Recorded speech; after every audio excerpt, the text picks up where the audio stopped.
My definition of wellness, I feel like it changes all the time as I evolved. I think rest is so radical, especially for Black women, because we're not allowed to rest. I think having a soft place to land is really difficult for a lot of us. So having people who are like-minded, who can hear you out and be there for you is a big part of like wellness. Adornment is rooted in connecting to my spirit. It is wellness that comes from being able to express myself to the world around me without having to say very many words. I feel so much of being well is deeply related to like supporting and being present in that which connects us deeper to our truth. And I think Adornment Stories hold space for that collectively.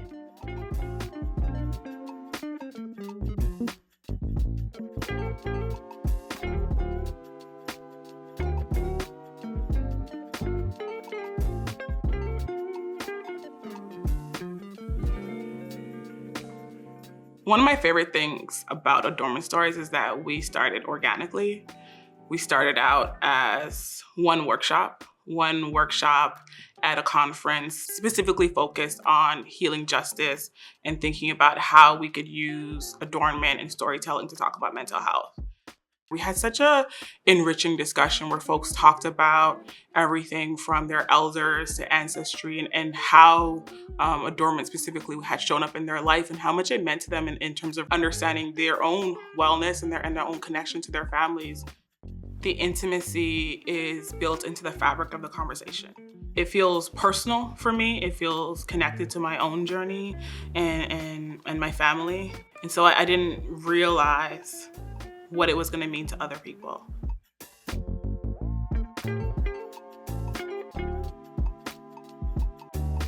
I think what makes Adornment Stories program unique is the intentionality with relationship building and sustenance. Collective care is like really important in the foundation of our programming. The way we start our programs is we usually start with a retreat.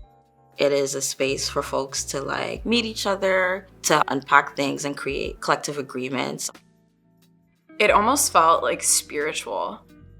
One of the organizers, Shai, while we were up there, she was referring to how it felt like we were all sort of like ancestrally connected. Even as an administrative person, like in the background, not really participating, like the level of connection that was formed in those spaces was something I've never really seen before. I was part of the 2020 cohort. It was really incredible because, like I mentioned before, I'd never really been exposed to a space quite like it. We learned videography and we were able to produce a short film by the end of it. And along the way, we kind of talked about mental wellness and incorporating that into our stories and kind of giving ourselves a way to tell our stories our way as authentically as we could to ourselves. The program was fantastic. It was so fantastic that I told other people that I knew to do the program.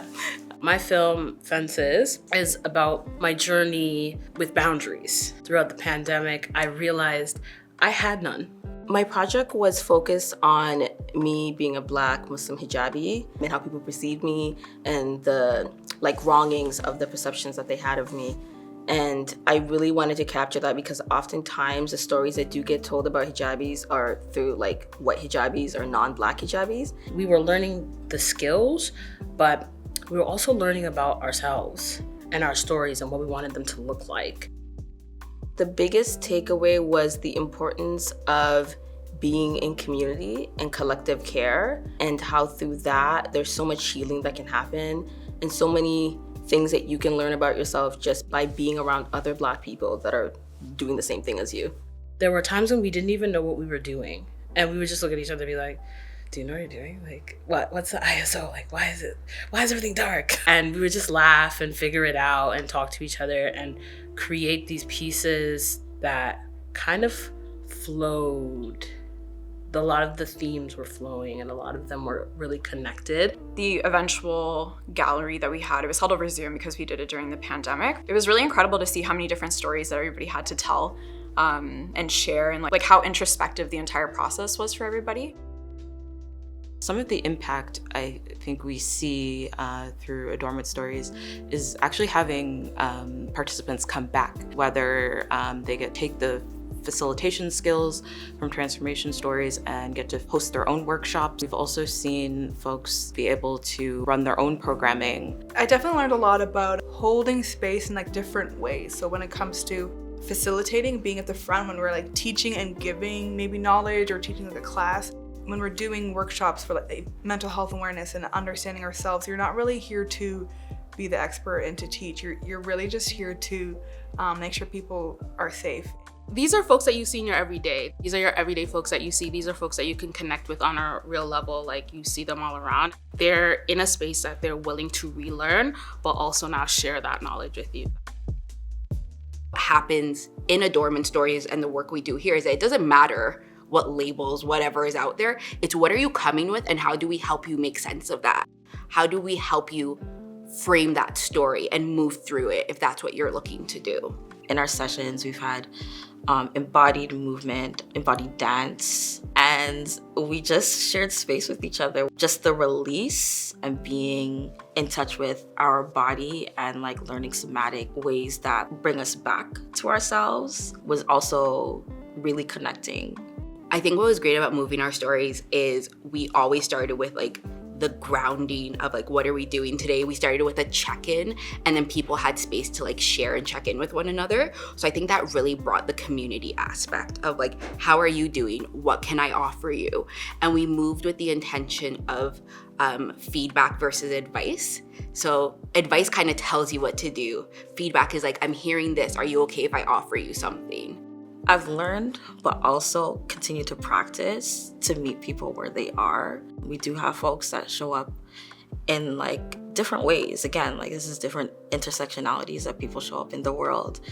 How do we navigate and create a space that they can create the thing that they want, create the thing that they desire? Storytelling is so important because we have narratives that we like live our lives based on. And when we are unable to challenge those narratives or come up with new ones, that is sometimes where it's difficult to find healing. Through storytelling, we document ourselves. I think that through storytelling, we say that we are here, we were here, this is how we were, this is how we lived. As Black people, storytelling is a sacred ancestral practice that we have used to engage with our wellness, to document our experiences. Storytelling is woven into the fabric of how we relate to the world. What's really beautiful with the work at the Adornment Stories is that it allows us to sort of like own our experiences, like our histories, and sort of acknowledge like where we are in the middle point, like being right here, right now. We get to sort of determine how we tell that story, who gets access to that story, and then also how we want that story to continue through generations. It becomes a collective thing, so then that story isn't just held here in this like one person, that it's like held by the collective community. I actually started out as a participant in the Transformation Stories programming back in 2018. It was their first official cohort. I actually met Tanya at my university. She was promoting the program and I was like, why not just try it out? It was definitely a year where I was saying yes to a lot of things and inviting new opportunities. It ended up being a very memorable experience and made a lot of new connections. And it was a year later, back in 2019, that Tanya invited me to join as an administrative assistant at first, and that position grew and developed into now working particularly with creating and developing and marketing content online. One of the most amazing things about this experience was like really having, again, Tanya and also a lot of the other folks who I participated in this entire journey with, like see the capacity for leadership in me. It kind of allowed me to realize like how much capacity I had to kind of take on some of the bigger challenges when you're trying to navigate that world. And that comes with like trying to empower youth, but also really trying to empower marginalized folks, Black folks.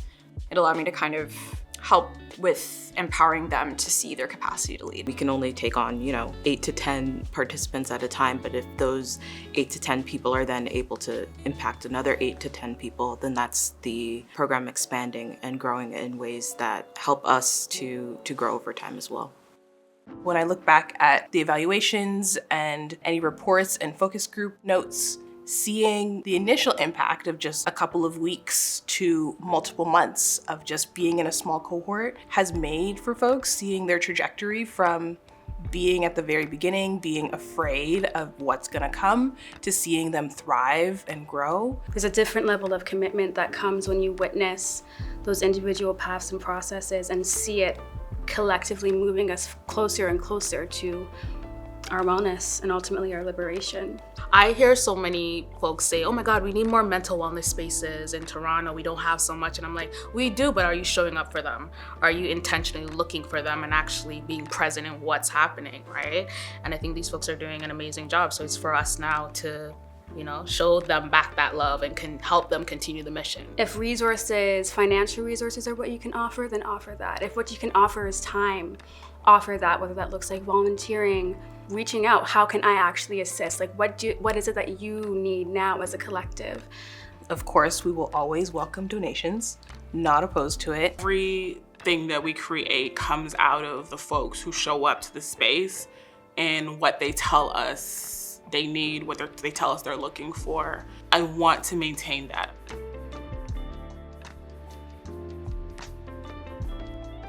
My dreams for Adornment Stories have consistently changed and grown over the years. And now what I'm seeing is a potential wellness space and just having the doors open, whichever physical or non-physical doors open for folks that need to find space and refuge in a community that understands them. I just would love to see the impact to grow, and I'd love for it to become big enough that when you say the name, people just already know. They're like, oh yeah, I've heard about this. And I think that's happening already, but to see that happen even on a larger scale would be amazing.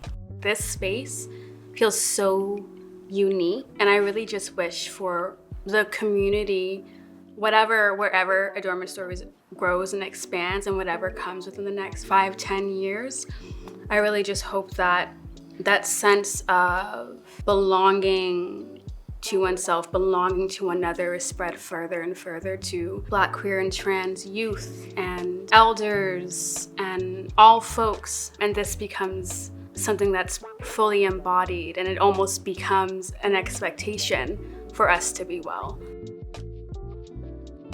To me, if we can maintain the level of connection that we built with each other, if folks still engage and feel how they feel about us and we still feel how we feel about each other, then to me, we're successful. It's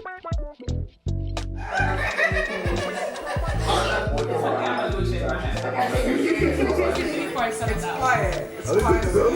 One, two, yeah, we got it. Thank you.